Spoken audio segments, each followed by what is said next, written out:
R. Sundararajan இயக்கிய ஒயிலாட்டம் திரைப்படம் மூலம் தமிழ் சினிமாவில் கதாநாயகனா அறிமுகமானவர் தான் சி. ரங்கநாதன். அதன் பிறகு இந்தியன் 2 வரை பல படங்கள்ல நடிச்சிருந்தாலும் வரிசையா 3 வெற்றி படங்களை கொடுத்து சூப்பர் ஹிட் இயக்குனர் என்பதுதான் இவருடைய அடையாளம். அந்த 3ல முதலாவது வெற்றி விஜயை வைத்து இவர் இயக்கிய கோயம்புத்தூர் மாப்பிள்ளை.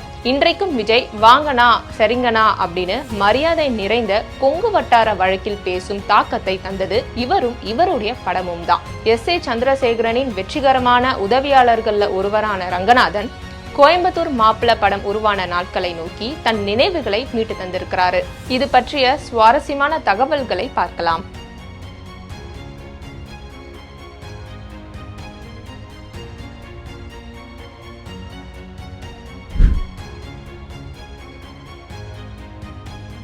Central studio, Pakshiraja studios, modern theatres என்று சினிமாவை கட்டி ஆண்ட பூமி கொங்கு மண்டலம். மிகப்பெரிய நட்சத்திரங்களையும் இயக்குநர்களை கொடுத்த கோவையிலிருந்து தான் நானும் கோடம்பாக்கத்துக்கு வந்தேன். 82லிருந்து நான் சினிமாவில் வருவதற்கு முயன்று கொண்டிருந்தாலும் 1987 எங்கள் டைரக்டர் S.A. சந்திரசேகரன் விஜயகாந்த், சீதா, கௌதமி ஆகியோரின் நடிப்பில் இயக்கிய ராஜநடை படத்தில்தான் அவரிடம் உதவி இயக்குநராக சேர்ந்தேன். அப்போது விஜய் பள்ளி மாணவர். அந்த படத்தில் என்னுடன் பணியாற்றிய சக உதவி இயக்குநர்கள் சங்கரும் பவித்ரனும். இன்று தமிழ் சினிமாவையும் தன்னுடைய படங்களின் தாக்கத்தால் ஹிந்தி, தெலுங்கு உள்பட பிற இந்திய மொழி படங்களிலும் கதை கோரும் பிரம்மாண்டத்தை உருவாக்கும் பாணி வளர்ந்து 1500 கோடி வசூல், 2000 கோடி வசூல் என சினிமாவை ஒரு பொழுதுபோக்கு மீடியமாக கொண்டாடுவதற்கு காரணமாக அமைந்த சங்கரும் என்னை போல் நடிப்பு ஆசையுடன் சினிமாவுக்கு வந்தவர். தில்லைராஜன் நாடக குழுவில் இருந்துதான் சங்கர் எங்கள் இயக்குநரிடம் வந்து உதவியாளராக சேர்ந்தார். தன் உதவியாளரின் நடிப்பு கனவை நிறைவேற்ற வேண்டும் என்று எங்கள் டைரக்டர் இயக்கி 1990 வெளியான சீதா படத்தில் வில்லன் சரண்ராஜின் நண்பனாக முழு நீள நகைச்சுவை வேடத்தில் சங்கரை நடிக்க வைத்தார். ஆனால் காலமும் சங்கரின் தேடலும் அவரை இந்தியாவின் நம்பர் 1 இயக்குனராக்கியது. சீதா படத்தில் ஒரு கம்பவுண்டர் வேடத்தில் என்னையும் 4 காட்சிகள் நடிக்க வைத்தார் இயக்குனர். SACயிடம் உதவியாளனாக சேர்ந்த புதிதில் கதை விவாதத்தின் போது எனது நண்பன் பாலமுருகனின் வாழ்க்கையில் நடந்த சம்பவங்களை இயக்குனரிடம் சொன்னேன். பாலமுருகன் டீனேஜிலேயே காதலித்தவன். 21 வயதில் காதலியுடன் ஊரை விட்டு ஓடிப்போய் தலைமறைவு வாழ்க்கை வாழ்ந்து பின்னர் திரைக்கதை எழுத்தாளராக இயக்குனராக ஜெயித்தவன்.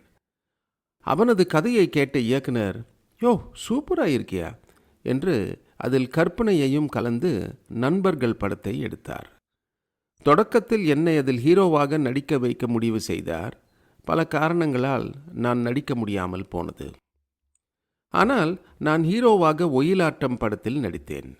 அந்த படத்தின் ப்ரீவியூ காட்சியை பார்க்க AVM மேனா தியேட்டருக்கு தனியாகவே வந்துவிட்டார் விஜய். படம் முடிந்து வந்த விஜய், அண்ணா கலக்கிட்டீங்க என்று மனம் திறந்து பாராட்டினார். அப்போது விஜய் கல்லூரியில் முதல் ஆண்டு சேர்ந்திருந்த நேரம். பல படங்களில் சிறார் நடிகராக நடித்து விட்டாலும் என்னை ஹீரோவாக நடிக்க வைங்க என்று அப்பாவிடம் கேட்டுக்கொண்டே இருந்தார். ஆனால் சாரோ, அதுக்கான தகுதியை முதல்ல வளர்த்துக்கோ, எனக்கு உன் மேலே எப்போ நம்பிக்கை வருதோ அப்போ பார்ப்போம் என்று சொல்லிவிட்டார். அப்பா இப்படி கண்டிப்பாக சொல்லிக்கொண்டே இருந்ததால் தன்னம்பிக்கை மிகுந்திருந்த விஜய்க்கு உள்ளுக்குள் கோபம் குமைந்து கொண்டே இருந்தது. அப்பா தன்னை மிகவும் குறைந்து மதிப்பிடுவதாக விஜய் எண்ணிக்கொண்டார். ஆனால் இது எதையும் வெளியே காட்டிக்கொள்ள மாட்டார். ஒரு நாள் அப்பாவின் இந்த அணுகுமுறை பிடிக்காமல் கோபித்துக்கொண்டு காலை 9 மணிக்கு போனவர் மாலை ஆகியும் வீடு திரும்பவில்லை. 4 பக்கமும் தேடி அலைகிறோம். ஒவ்வொரு உதவியாளரும் ஒரு திசை நோக்கி பைக்கில் தெரு தெருவாக அலைந்து கொண்டிருந்தோம்.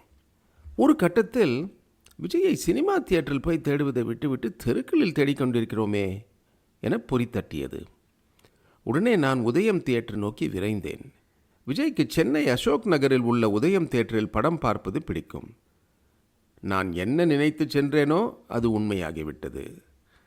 காலை காட்சியில் ஒரு படம், பகல் காட்சியில் ஒரு படம், மாலை காட்சியில் ஒரு படம், இரவு காட்சியில் ஒரு படம் என்று வெறும் பஃப்ஸை மட்டுமே சாப்பிட்டு கொண்டு தியேட்டரை விட்டு வெளியே வராமல் படம் பார்த்து தன் கோபத்தை தணித்து கொண்டிருந்தார் விஜய்.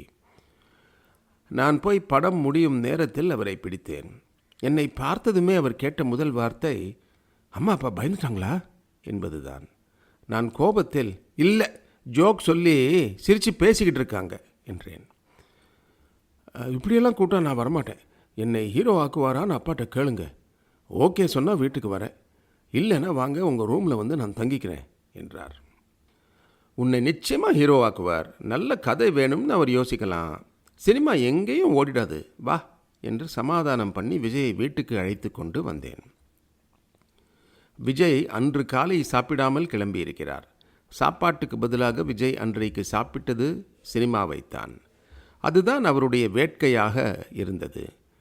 விஜயின் இந்த அதிரடியான செயல் நன்றாகவே வேலை செய்தது. மகனை இதற்கு மேலும் காக்க வைப்பது முறையல்ல என்று டைரக்டர் முடிவெடுத்தார். அப்படி மகனுக்காக அவர் சின்சியராக எழுதிய கதைதான் நாளைய தீர்ப்பு. அந்த படத்தில் விஜயின் நடிப்பை பார்த்து டைரக்டர், நான் அண்டர் எஸ்டிமேட் செய்த விஜய் இவன்தானா என்று ஆச்சரியப்பட்டார்.